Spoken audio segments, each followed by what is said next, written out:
Hello and welcome to the next episode of Two Girls Talk Transits. Today we're reviewing the astrology from July 20th through July 26th, 2025, and we're your host. I'm Maddie. And I'm Kaylee.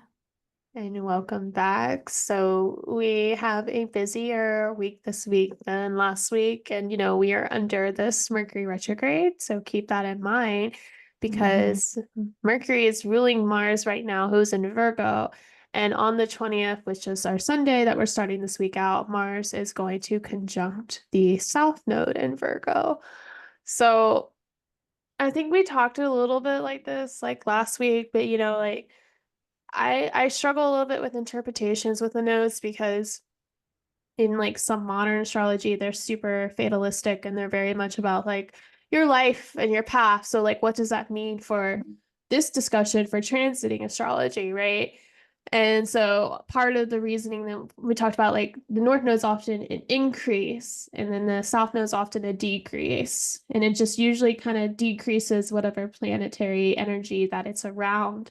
So it's like a decrease of Mars, which can be good in terms of like maybe lessening Mars's impact on like conflict or like harder frustrations or like anger, maybe kind of letting that go, but it can also be decreasing Mars' ability to take action. And I don't know, I just wonder around this day, like whatever Mars and Virgo has been bringing up with you, it is partly related to the Mercury retrograde. And also, it's like maybe a sudden release of everything, like a sudden breakthrough in a way, but it's like everything is being let go in a space, or it's like, I don't know, your actions or something are just kind of like reached a peak and it's like, okay, I'm done. I'm like pushing that aside. Like, I'm just gonna kind of let fate take over. Like, we can use the fate component and be like, this has to happen. Like I have to let this go. I don't know. Hmm. How do you feel about it? Yeah, I'm kind of interested to see what happens, like you said, because I also kind of have difficulty interpreting the nodes because there's like this also this connotation or this idea that like it's like a letting go of certain things, but I've kind of like struggled to see that manifest when the nodes transit specific areas in my chart because I the south node for me in particular hasn't always been like a letting go. It's more so been like a challenge point in some way. Um, but I'm definitely like interested to see how this happens too, because I've also heard the nodes described as like a drain, kind of like Yeah. sucking things down a drain.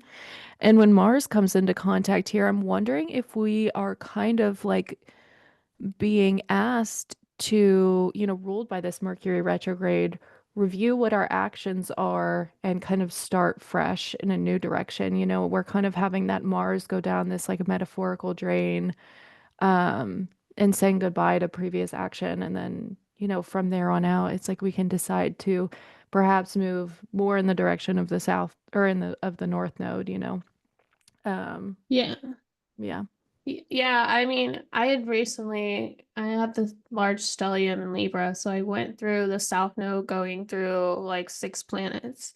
And so like it was in a way like it wasn't like a release, like you said, it was more of like it was a challenge point, but in a challenge point in the way of like all the planetary significations were being released. Like when it Mm-hmm. recently went over my sun, which is also like my rising sign ruler, I was like really sick for like a while, like, and it was like releasing my ability to shine, So like whenever a planet's ability gets dimmed, that becomes a challenge point because you can't access that planet.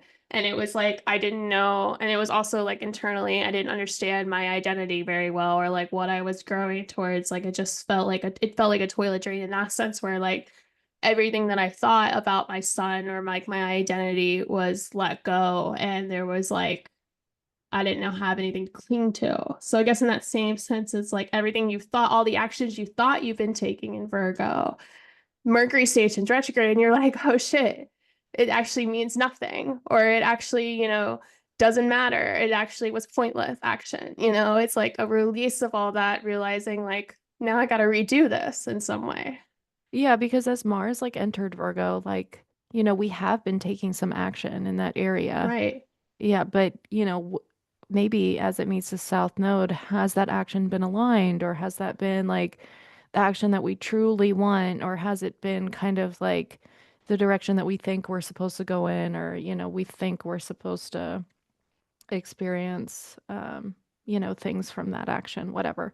Because action, like whenever we take action, it's always like emotional based, right? Right. So Or we're yeah, expecting some result, and then this may be like, oh, the results aren't happening, the way you thought. right, And right. Yeah, yeah, I wonder too, like what the signification of, like what Mars's impact is going to be on the South Node instead of like the South Node's impact on Mars. Like I wonder what that relationship is going to look like as well.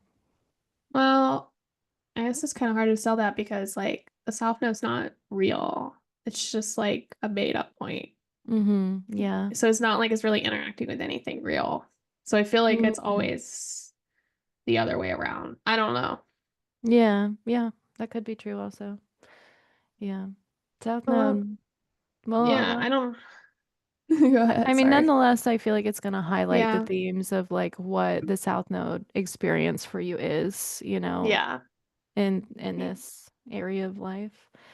But yeah, I guess that's all about that. The next one we have is on the 22nd, which is on Tuesday, right? Yeah, Let's Tuesday. see. On Tuesday. Tuesday is Mars Day, but we have the sun entering into Leo. I think this should feel nice. The sun Yeah. is in its domicile in Leo. So it's really happy here. Whenever it's in a happy place, I feel like this is kind of like, I don't want to say like peak summer point, but it's kind of like you feel those like more summery, like warm vibes, like spending time with people, enjoying um, activities with like social circles. Leo loves attention, so it's a very like, things are happening, attention seeking sign in a way. Um, I just feel like it can bring like it can infuse like feeling like the energy has come back in some way. So, yeah, I think from that perspective it'll be good. Um, yeah, what do you think, Maddie?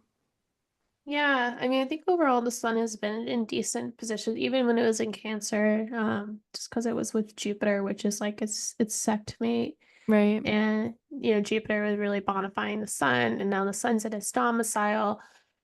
It is like there's some challenges with outer planets that we'll talk about later, but yeah, I mean the sun coming into Leo is just like a definitely a reemergence of like self and activity, taking a lot of activity, feeling more empowered for yourself, and just being able to shine more, having more energy, overall, I think is gonna feel nice, like just more of an energetic ability to show up.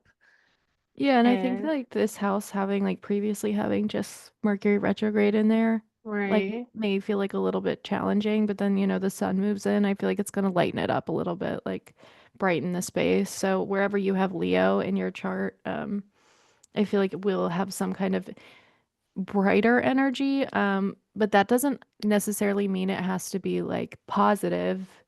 The sun is more like a spotlight, it puts like a spotlight on like a specific area of your chart. So there will be like definitely attention to that area. Yeah, yeah, I definitely talked about it with like the Mercury retrograde, like with Mercury retrograde in Leo, it's like you're not gonna avoid your mistakes. Like you're gonna be seen if you make a mistake, like because it's in Leo, it's like going to Hmm. be very obvious. But with the sun there, you can kind of finesse it and be like, well, that's just me. Whoops, like and like own it. And then that could, people be like, oh yeah, that's cute, that's funny, like Hmm. Yeah. um, so I do like the sun in Leo. Like it's always a nice point. So overall, I think once we get past like these aspects that we have, but they will feel much better. Yeah. Yeah. I Yeah. think it'd be. So on that same day though, then as the sun enters Leo, the first aspect that it makes there on the 22nd is that sextile to Uranus and Gemini. And so that, that's another kind of like extra oomph into Leo season. Like we talked about, like I feel like entering into Leo season is always a big kind of like highlight. But then having the planet of like electricity and like shock value come and make an aspect to the sun as well. Like it just, it gets double emphasis onto that. Like really feeling like you're breaking free or breaking into something new, or like, feeling that revolutionized energy alive more. Yeah, sextiles are like cute little interactions. So definitely like a spark of something new, something, it's like a change or, it doesn't have to be a huge change, but it's like a small unexpected change that happens. I think that makes things like more positive, or you can essentially put a more positive spin on. Um, yeah. Anything else you want to say about that? Yeah, just also because this is our first interaction between the sun and Uranus, like the the sun was kind of blind to Uranus entering Gemini, and now the sun sees Uranus and Gemini. So this is also first maybe inner awareness about like what is popping up in terms of like what's being shaken up in your Mm, Gemini house. What's Uranus doing there? Like what's he bringing? Like if you haven't had any personal interactions with that planet, you may not really understand that transit yet, but the sun will definitely be like, yeah, this is what's happening. yeah, I feel like that's a really good point. Yeah, it'd be Yeah, interesting time to unlock the Uranus and Gemini level. right. Right. New So, ideas all the time. Sorry, go ahead. no, it's okay. I was just gonna say on that same day, I think it happens a little bit later in the evening, and almost we're crossing over to the next day, but I'm just gonna put it Yeah. on this day. We got Venus and Gemini squaring Mars and Virgo. Yeah. Into the Tuesday and Tuesday night, Wednesday morning, it was active. So I think you'll feel it both days. Yeah, yeah, I agree. Um, Oh, spicy. yeah. I mean, yeah, we get another conversation there about that Mars and Virgo. It's not too far beyond the South Node, so I feel like it's kind of like highlighting that conversation again. And it's somehow like when that happens, there will be some kind of interaction when it's like we're talking about the direction we're going, like the is the word I'm looking for? Um, the actions we're taking. It's going to be tied to our values in some way. So we need to maybe have a discussion about, um, Maddie, are you still there? Okay. Yeah. No, I'm just sitting here. Sorry. I thought you froze. No, no. Okay. So anyways, we're gonna have some kind of discussion about like the direction that we want to go in the future. Is it really honoring our values and like how we maybe want to see ourselves, or who we truly are to our core. And there might be some kind of conflict point here. Like it might be like, I want to go in this direction, but it doesn't like ultimately align with my values. Should I go in that direction or should I not? And you're just kind of like having that conversation in your mind with, I'm not really sure what I want to do, direction wise. What do you think? I have a lot of thoughts. That's why I was like staring at it. Yeah, go Um, ahead. so I had recently yesterday listened to a lecture on the planets that square nodes, because I have one in my chart and my partner has one, and so it's like a Mm. very important piece because like we also our nodes synastry wise, whatever, our nodes really interact. And so part of what they said about like, or what she said, Rose gave the talk was planets that square nodes really speak to skip steps in your fate and skip steps in your life direction. So if we just kind of like look at this collectively, like Mars meeting the South Node represents a change of actions in our fate and our life direction. And then Hmm. coming into a square with Venus, it's like all of a sudden that change of action impacts something else in your life you were not expecting. And now there's this conflict. And it's like a misstep is like a sudden shift of your fate or a sudden shift of your direction. Hmm. And I just think that's interesting on a collective level, as like this Venus Mars squares are always really interesting collectively because they are like when action meets desire. I really want this and I really need to have this. And it's kind of explosive or challenging in some way. And then to also have the Hmm. nose interacting with it, it's Yeah, part of like, the conversation. Yeah. right. It's like this is a collective disaster unfolding in some way or Hmm. challenge. Um, but like on the deeper level, it's just like, yeah. whatever choices you're having to make with conflicts or with the way that you move forward or direct in your life is going to now conflict with where things have been easier, where things have been more, stable. Venus does tend to stabilize, not very well in Gemini, but she Mm-hmm. tries. And Mm-hmm. she's been trying to stabilize that house. Uranus is there, like keep it nice, keep it comfortable, keep it consistent. And now there's going to be some kind of point where like that's going to be challenged or disrupted. And it's like a change. It can be good or bad, but I think it's going to be kind of like, oh, I did not see my life going down this direction. That's interesting, especially because Uranus is at play here too.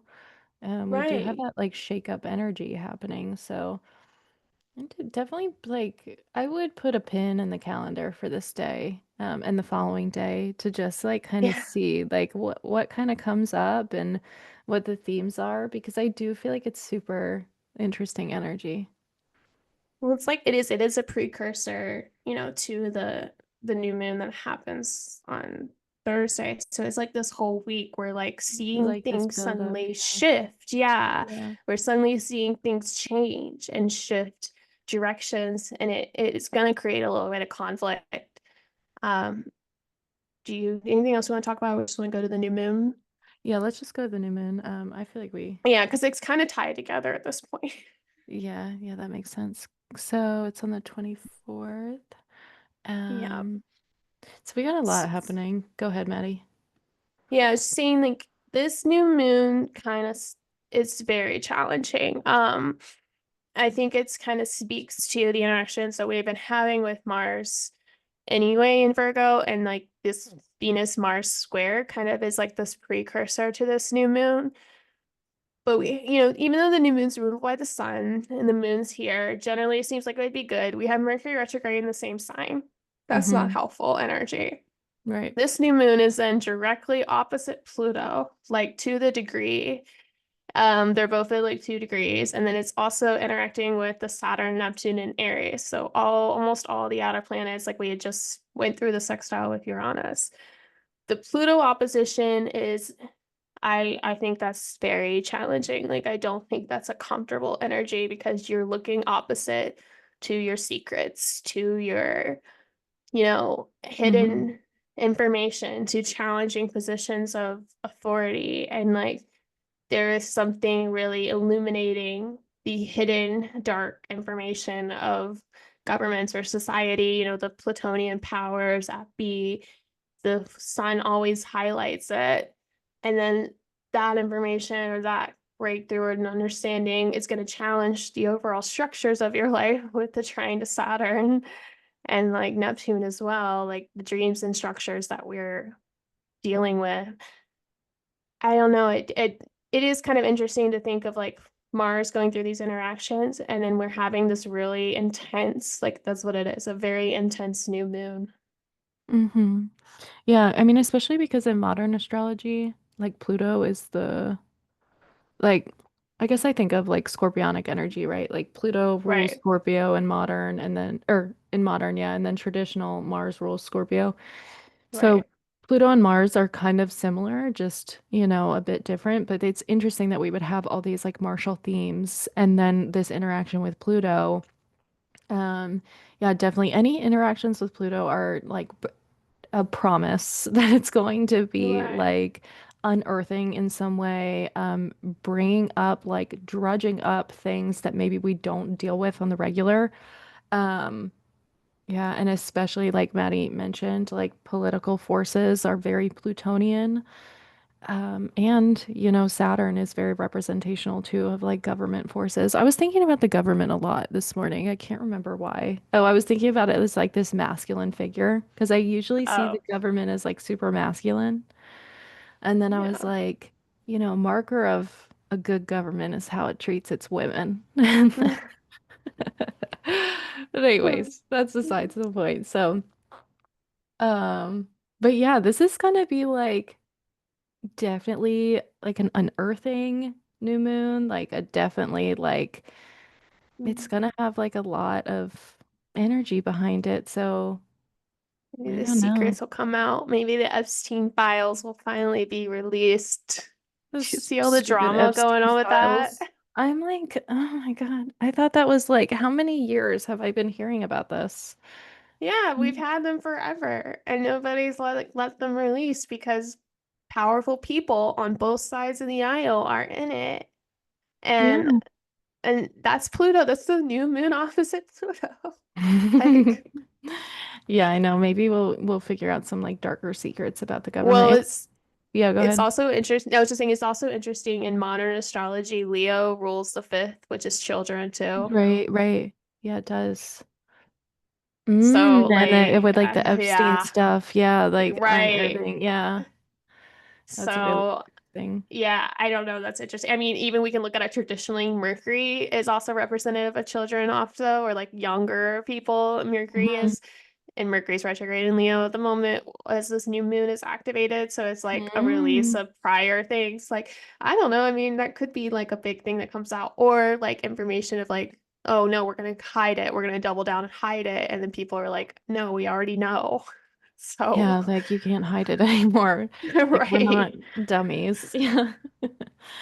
Oh my I, goodness. Yeah. that's gonna be interesting. I mean, that would be very fitting for this astrology for that to be, and then it would be like, well, you talked about like with women, the Mars square Venus, like some conflict with women Right. brought up into that. I Yeah. was gonna mention that earlier, actually. Yeah, like, Yeah. Mars square Venus can be like, the sexes like not seeing eye to eye. Right.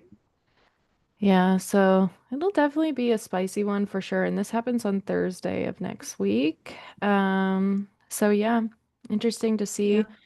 Usually, what is Thursday ruled by actually? Is it Saturn or Jupiter. Jupiter? Okay. Jupiter. Yeah, that Saturn. makes sense. Saturn today. Saturn is Saturday. Yeah. Okay, okay. I always think because Thursdays are like my busiest days. Yeah, it's So Jupiter. Jupiter getting me. Yeah, he got you. Yeah. So Okay. yeah. Anyways, overall, a lot of energy this week, a lot of things going on. I wouldn't be surprised if it just feels like, everywhere you turn is like, whoa, whoa, whoa, like something new is Yeah. like happening. So, um, yeah, let us know how you experience the week and if anything interesting happens to you on one of these days that you think can be related to the transits. We'd love to hear about it. We're always taking like personal notes of what's happening in our own life and sharing it with each other. So, if you guys also have anything, we'd love to hear. Yes, for sure. You can talk to us too on TikTok, Instagram, and YouTube at Two Girls Talk Transits. Like, drop a comment in there, and make sure to rate and review us on Spotify and iTunes because that helps our podcast grow. And subscribe on YouTube. All Thank right, you. We'll see you next we'll week. see you next week. Bye.